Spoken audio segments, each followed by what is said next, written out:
Welcome back. We are talking about Common Core, the very controversial education initiative that I think has been co-opted completely by educational bureaucrats and in many cases by some people at the federal level and some at the state and local level. Carol, just before we left, we were talking about where do these standards come from.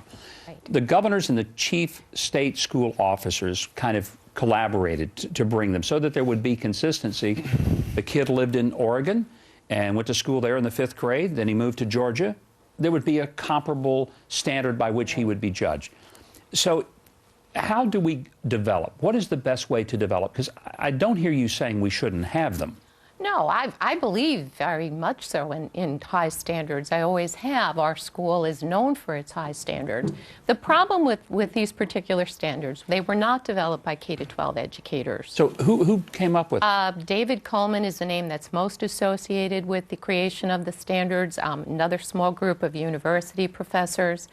And then they were very, very quickly rolled out. Now, here in New York State, what then happened was because they were implemented so quickly, they then farmed out curriculum development to different companies, one called Common Core Incorporated, and spent millions of dollars to create what are called modules that most of our teachers are finding to be unusable.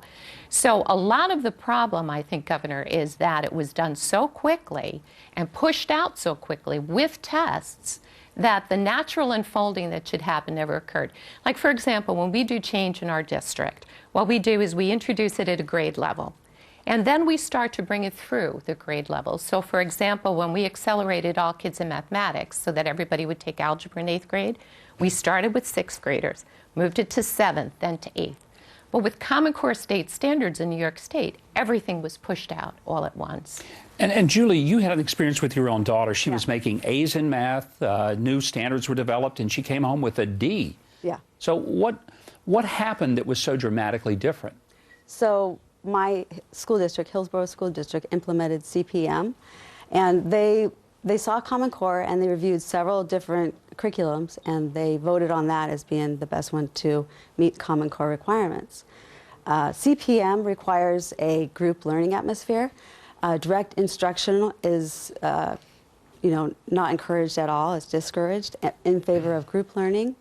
And they actually like the students to kind of struggle for a couple weeks until they get the formula. Either they figure it out on themselves or they do eventually get it. And like old style, I love math. I have a background in engineering. Old style schools, you would get math and you would have the textbook. It would have, examples of formulas and it would have equations and how to solve these equations. And then you would see several pages of, math problems to work through to practice your skills. In the CPM curriculum, you don't see the examples worked. It is not pages of, math problems. It's all story problems. And the way it's introduced, instructional-wise, I sat through a class. The teacher gets up and goes over a couple of vocabulary words. And so it's more of a wordy math rather than formula math. And so she'll go over the definitions of one of the vocabulary words. The students copy this down with maybe a picture on the bottom, maybe 2 similar triangles to look at scale factor. And then they're set to do their work, their problems in class. So it's really then a curriculum problem as much as anything, and the way that it was adopted. I think we have a shot maybe of one of the pages from your daughter's book, and some of it is, well, it's very difficult to understand. I think maybe, I don't want to put words in your mouth, but it sounds like we all agree there should be standards. They should be high. Yeah. But they should be developed carefully. Absolutely. Yes. And then the curriculum has largely been the problem in how to get to those standards. Although my argument has long been that, look, Common Core didn't tell you how to get there. It just said you ought to be able to hit the high standards. It sounds like, though, that there are some issues with the standards, making sure that they have been developed and road tested. Now, one thing I would agree, they ought to be tested in a few states, see how they work, then added to the other states. And I think that would be something, Carol, that you would support. Yeah, and also I think we have to pull back a little bit on the testing, too, because, that was a real problem in New York. And teachers were very uncomfortable with it. There was, right before the tests were given, they accurately predicted the passing rate of 30% before a child even opened up a test booklet. You kind of feel a little bit set up. Yeah. Later on, what we found out that what they did was, because essentially they make a decision as to where proficiency is going to be. They tied it to a 1630 on the SAT. Now, nationally, only 30% of all test takers get a 1630 on the SAT. So the stress of the testing, you start to wonder, well, what's the point? Is the point to really help our kids or to just make all of us look bad? We don't want to look bad. At the same time, we don't want to lower the goal so everybody can hit, you know, the slam dunk shot either. Right. So let me just ask each of you to give me a summary. If you were king of the day and you could just say, this is the one thing we're going to do to change education in America to make it for the students and for the best, what would it be, Ethan? Absolutely, it would be let teachers come up with the ideas to fix education. Right now we have a top-down approach often where legislators and people who don't necessarily have classroom experience or familiar with educational pedagogy, they're telling teachers what to do, and it's restrictive and it's often, you know, misguided. So I would say you can redo a Common Core type system, but let teachers write it. Got no problem with that. I think that's a great idea. Julie, what would be that one thing that you think needs to happen? So I think my school is focusing on group learning, and so they group learn 100% of the time except for taking tests.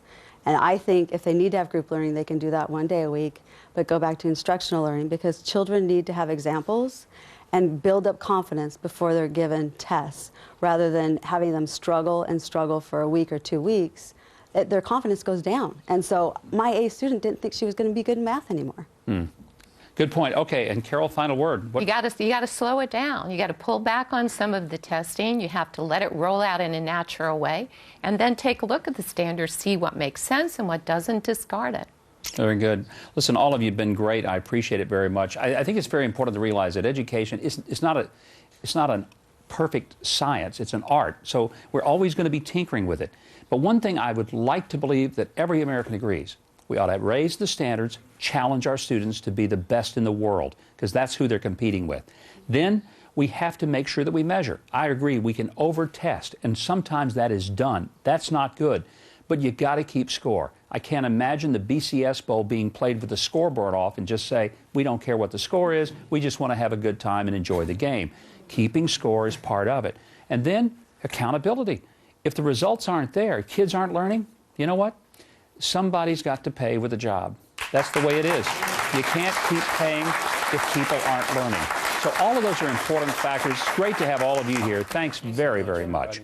Well, later in the show, we'll have the 12 days of Obamacare. You don't want to miss that. But first, lots of people want to change the world. Very few succeed, but Nelson Mandela did, and so did Dr. Martin Luther King Jr. So what made these men true leaders? Reverend King's niece, Dr. Alveda King, will join me next to tell us.